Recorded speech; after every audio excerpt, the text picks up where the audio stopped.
The diamond deception. The chandeliers in Blackwood Gallery cast prismatic shadows across the crowd of London's art elite. Julian Blackwood stood at the center of it all, a glass of champagne balanced between his manicured fingers, his tailored midnight blue suit marking him as both the host and main attraction of the evening. At 52, Julian had perfected the art of commanding attention. His silver-streaked dark hair and confident smile were weapons in his arsenal of charm. Another spectacular showing. "Julian," murmured Lady Pembroke, an aging collector whose approval still carried weight in these circles. "The new Carmichael pieces are breathtaking." "Breathtaking describes everything about tonight," Julian replied, his eyes not on Lady Pembroke but fixed across the room where Vanessa Reed stood examining a sculpture. At 29, Vanessa was a vision in crimson silk, her copper hair cascading down her back in artfully tousled waves. She had been Julian's companion for nearly 8 months, long enough for the whispers about their relationship to fade into background noise, but not long enough for the spark of possession to dim when he watched other men's gazes follow her movements. "If you'll excuse me," Julian said, not waiting for Lady Pembroke's response before gliding across the polished floor toward Vanessa. "Enjoying yourself, darling?" he asked, slipping his arm around her waist. Vanessa leaned into his touch, her perfume, the exclusive scent he'd purchased for her birthday, enveloping him. "Everyone's been lovely, though I suspect they're only being nice because they think I have influence over what you choose to display." Julian chuckled. "You underestimate your own charm, though you're not wrong about the influence." He checked his watch. Almost time for the special announcement. "You're still being mysterious about that," Vanessa said, a practiced pout forming on her lips. "I hate surprises." "No, you don't," Julian countered. "You hate disappointing surprises. This one I promise you'll love." Across town in a modest but elegant townhouse in Hampstead, Sophia Wingate sat at her antique desk, papers spread before her like battlefield maps. At 48, Sophia had the kind of beauty that intimidated rather than invited. Sharp cheekbones, intelligent gray eyes, and dark hair cut in a precise bob that framed her face with mathematical precision. The phone at her elbow buzzed. "Ms. Wingate, I have Thomas on line 1. He says it's urgent."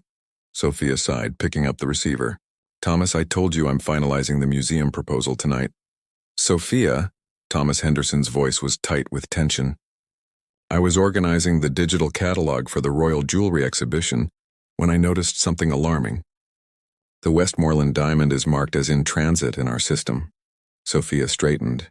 "That's impossible. The Westmoreland is in my private vault. It's not scheduled for any exhibition. The system shows Julian authorized its removal 3 days ago. The note says private showing for potential acquisition." A cold knot formed in Sophia's stomach. The Westmoreland diamond necklace wasn't just any piece. It had been in her family for generations, passed from mother to daughter since the 1800s. Though technically part of the gallery's collection on paper, Julian knew its personal significance to her.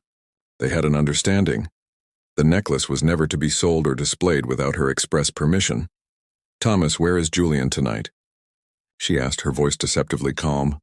"The gallery opening. The Carmichael collection, remember? You declined to attend." "Yes," Sophia said, already standing, reaching for her coat. "I remember." Back at the gallery, the lights dimmed slightly, a prearranged signal. Conversations hushed as attention turned toward Julian, who now stood on the small raised platform at the room's center. "Friends, colleagues, patrons of Blackwood Gallery," Julian began, his voice carrying effortlessly through the space. "Thank you for joining us to celebrate not only the magnificent Carmichael collection, but another, more personal milestone." Vanessa, standing to the side, felt a flutter of excitement mixed with apprehension. Julian had been increasingly attentive lately, whispering promises about their future together. "In our business," Julian continued, "we deal in beauty, in history, in provenance. Tonight I'm honored to share something that embodies all three." He gestured to his assistant, who approached carrying a black velvet box. Julian took the box, turning toward Vanessa with theatrical precision. "Vanessa, would you join me?" Heart-pounding, she stepped onto the platform beside him, aware of the dozens of gazes fixed upon them, the soft whirring of phones recording the moment. "For too long," Julian said, his voice dropping to an intimate register that nonetheless carried to every corner of the hushed room. I've kept my most precious relationship separate from my public life. Tonight that changes. He opened the box with a flourish. Inside, resting on midnight velvet, lay a diamond necklace that seemed to capture and amplify every light in the room. The center stone, a pear-shaped diamond of exceptional clarity, was surrounded by smaller diamonds arranged in an intricate pattern that resembled unfurling wings. The Westmoreland diamond, Julian announced, a piece with royal provenance dating back to 1843, when it was gifted to Lady Elizabeth Westmoreland by a prince whose name history has forgotten, but whose passion lives on in this extraordinary creation. Gasps rippled through the crowd. Even to this jaded audience, the necklace was spectacular. I acquired this extraordinary piece, Julian continued, to mark an extraordinary moment. He turned to Vanessa. Would you do me the honor of wearing this tonight as a symbol of our future together? Vanessa's eyes widened, tears of genuine emotion gathering at their corners. Julian, it's magnificent. As Julian lifted the necklace from its case, the main doors of the gallery swung open. The assembled crowd turned, annoyed at the interruption of the dramatic moment. Sophia Wingate stood in the doorway, her simple black dress and single strand of pearls a stark contrast to the opulence around her. Her face was composed, but her eyes burned with an intensity that made several guests step involuntarily aside as she began to walk forward. That, she said, her voice carrying with perfect clarity, is a beautiful piece, Julian. I'm particularly fond of it myself. Julian froze, the necklace suspended in his hands. For perhaps the first time in his charmed life, he was entirely speechless. The curator's confrontation. The gallery fell into a silence so complete that the gentle hum of the climate control system seemed thunderous. Julian's hands, still suspended in midair holding the Westmoreland diamond, trembled almost imperceptibly. Only those closest to him could see the beads of sweat forming at his hairline. Sophia, he managed, his voice straining for its usual smoothness. What a delightful surprise. I didn't think museum proposals were your style of entertainment. Sophia continued her measured approach through the parting crowd. Her heels clicked against the marble floor with metronomic precision, each step deliberate, unhurried. She carried a leather portfolio under one arm, her posture as straight as a sword. I wouldn't miss this particular exhibition, she replied. Her gaze flickered briefly to Vanessa, who stood frozen beside Julian, confusion and unease warring on her beautiful face. Especially when my family's heirloom is playing such a central role. Murmurs rippled through the audience. Several guests exchanged glances, suddenly aware they were witnessing something far more compelling than a romantic gesture. Your family's, Vanessa began, looking between Julian and Sophia. Perhaps we should discuss this privately, Julian suggested, attempting to close the velvet box. His charming smile had hardened into something brittle. No, I think not, Sophia countered. She addressed the room at large. For those who haven't had the pleasure, I'm Sophia Wingate, co-founder of Blackwood Gallery and curator of its historical collection. She allowed her gaze to linger on Julian, and apparently uninformed victim of grand larceny. Julian's face flushed. You're making a scene over a minor misunderstanding, Sophia. The necklace was always intended for display purposes only, Sophia finished, opening her portfolio. As clearly outlined in our partnership agreement, Section 12, Paragraph 3, the Westmoreland diamond remains the exclusive property of Sophia Wingate and her heirs, held in trust by the gallery for exhibition purposes only, never to be sold or removed without express written consent of the owner. She extracted a document and handed it to Lady Pembroke, whose eyebrows shot toward her hairline as she scanned the text. You're quite right. Ms. Wingate, Lady Pembroke confirmed, passing the document to another guest. This is quite explicit. Vanessa had begun to edge away from Julian, her eyes darting between him and the necklace with growing horror. Julian, what is happening? Nothing of consequence, he insisted, though his voice had lost its resonance. A simple misunderstanding between business partners. Is it? Sophia asked, her voice dropping to a dangerous register. Thomas, would you join us, please? From behind her emerged Thomas Henderson, Blackwood Gallery's financial director, clutching a tablet. His thin face was pinched with anxiety, but his eyes held a steely determination. Mr. Henderson has been conducting a thorough audit of our accounts, Sophia announced, prompted by several irregularities that came to my attention. This is preposterous, Julian sputtered. You have no authority to... As equal partner and chief financial officer, I have every authority, Sophia cut in. Thomas, please share. Julian's face contorted with fury and desperation. You self-righteous hypocrite, he hissed at Sophia. You've hidden behind your precious academic credentials while I built this gallery into what it is. I've earned every penny.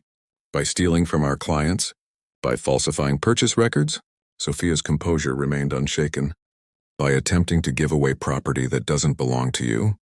She turned to Vanessa, her expression softening fractionally. Did he tell you the history of that necklace, Ms. Reed? The real history? Vanessa shook her head mutely. It wasn't a gift from some forgotten prince, Sophia explained.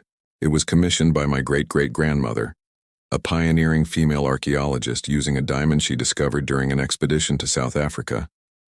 She designed the wing motif herself, a symbol of intellectual freedom. It's been passed from mother to daughter for 5 generations. I didn't know, Vanessa whispered. Few did, Sophia acknowledged. Its provenance and value were deliberately kept private, a precaution that, it seems, was entirely justified. Julian's desperation was transforming into rage.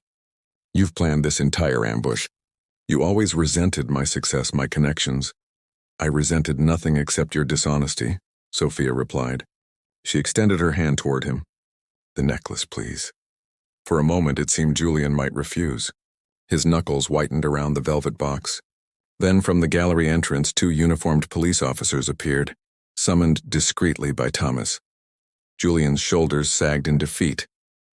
He handed the box to Sophia, who took it with steady hands and checked the contents before closing it firmly. Ladies and gentlemen, she addressed the stunned audience. I apologize for this unfortunate display. The Carmichael collection remains exceptional, regardless of the circumstances surrounding its acquisition. The gallery will be issuing full statements regarding these events, along with assurances to all our clients that their investments and acquisitions are secure. She nodded to the police officers, who moved forward. I believe these gentlemen would like a word with you, Julian. I've taken the liberty of providing them with copies of our financial records. As the officers approached, Julian's carefully constructed facade finally crumbled completely. This will destroy everything, he pleaded, his voice breaking. 20 years of work gone. You destroyed it yourself, Sophia replied without malice but without mercy. One decision at a time. The officers flanked Julian, not touching him but making their presence unmistakable. Lady Pembroke stepped forward, her aristocratic features severe. I believe we'll all require some time to process these events, she announced. Perhaps it would be best if the evening concluded now. The crowd began to disperse, conversations erupting in urgent whispers. Vanessa stood alone, the crimson of her dress now seeming less like passion and more like a warning. Sophia approached her, speaking quietly. He cultivated an image of success by taking what wasn't his. The necklace. The money. You. Vanessa bristled. I'm not property. No, Sophia agreed. You're not. Which is why you deserved better than to be another acquisition he didn't legitimately earn. As Julian was escorted from his own gallery, Vanessa slipped away through a side exit, leaving behind the shattered remains of a future built on lies. Sophia remained, the Westmoreland diamond secure in her possession once more, watching as 20 years of partnership dissolved into scandal and recrimination. The victory felt hollow, yet necessary, like excavating a beautiful artifact from the mud that had concealed it for too long. The restoration of honor. 3 months after the gallery scandal that had dominated art world headlines, Sophia Wingate stood in the newly renamed Wingate Gallery, surveying the transformed space. Gone were Julian's ostentatious gold fixtures and dramatic lighting. In their place, elegant minimalism allowed the art itself to command attention. The final inventory reconciliation is complete, Thomas said, joining her with a tablet in hand. We've contacted every client affected by Julian's creative accounting. Most have chosen to maintain their relationship with the gallery under your leadership. Sophia nodded, gratitude softening her typically reserved expression. I couldn't have navigated this without you, Thomas. After ignoring my concerns about Julian for years? Thomas shrugged, a wry smile playing at his lips. Consider it atonement for my cowardice. Not cowardice, Sophia corrected. Self-preservation. Julian had a talent for making people doubt themselves. They walked through the gallery, past walls displaying a new exhibition, Women Pioneers in Archaeology, Their Discoveries and Legacy. At its center stood a climate-controlled case containing the Westmoreland diamond, displayed publicly for the first time in decades. Have you heard from him? Thomas asked cautiously. Sophia's mouth tightened.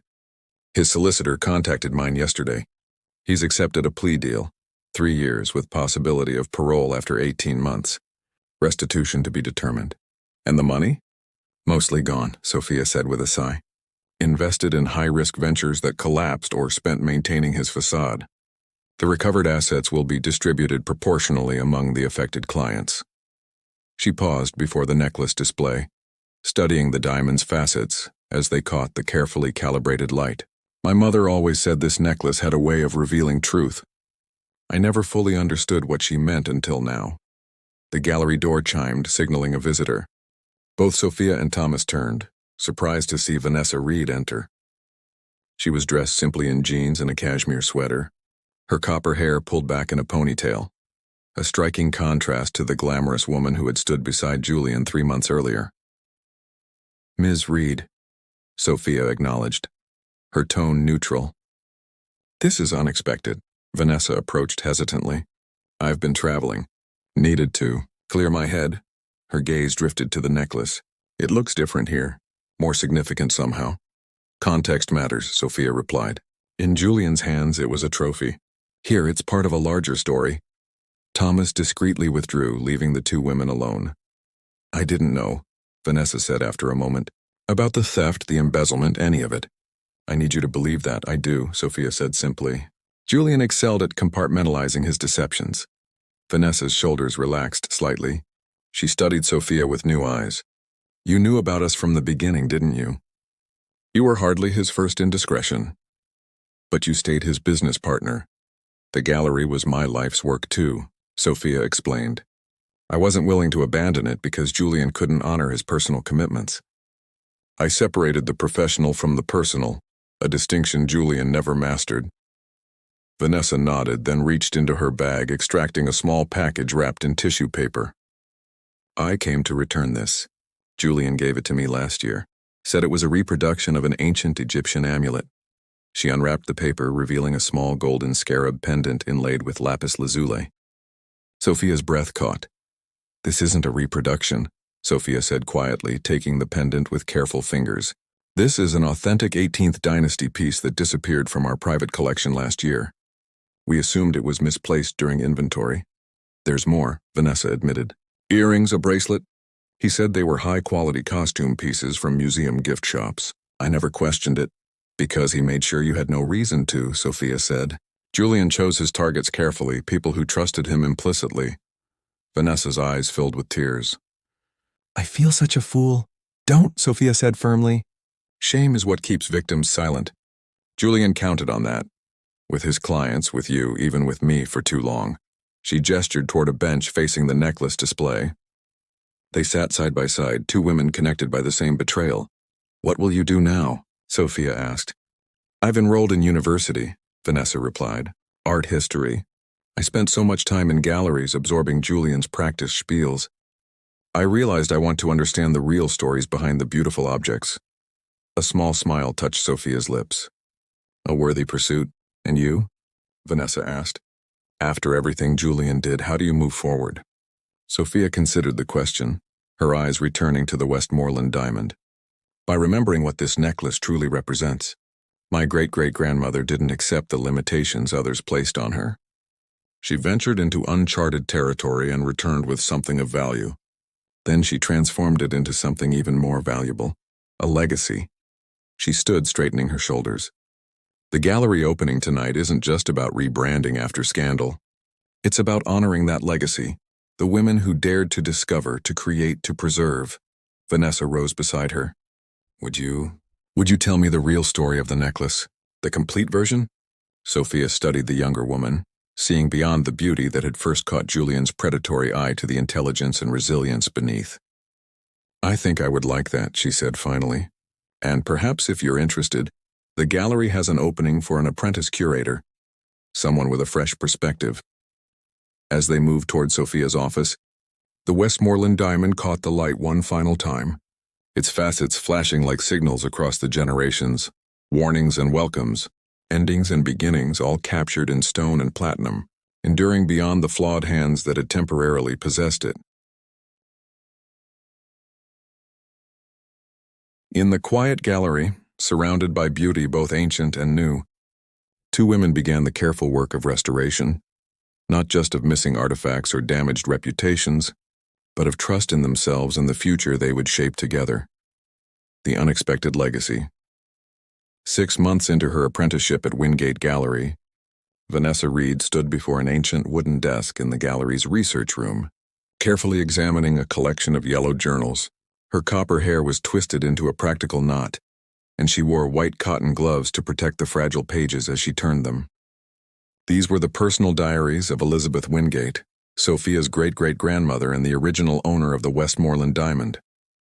"Find anything interesting?" Sophia asked, entering with 2 steaming cups of tea. In the month since Julian's downfall, a cautious friendship had developed between the two women, mentor and protege bound by their shared experience of betrayal and recovery. "It's fascinating," Vanessa replied, accepting the tea gratefully. Her account of the diamond's discovery contradicts everything Julian claimed about its provenance. Julian preferred fiction to fact when the truth didn't serve his purposes, Sophia remarked dryly. "What have you learned?" Vanessa gently tapped one of the open journals. According to Elizabeth's writing, she didn't just find the diamond during an expedition. She rescued it and possibly its owner. Sophia's eyebrows rose. She placed her tea down and moved closer to read over Vanessa's shoulder. "I've never seen this journal before. Where did you find it?" "In that old steamer trunk from storage. The one with the false bottom," Vanessa explained. "I was cataloging items for the women archaeologists' permanent collection when I noticed the trunk's dimensions didn't match its interior space." Sophia's eyes widened with surprise and admiration.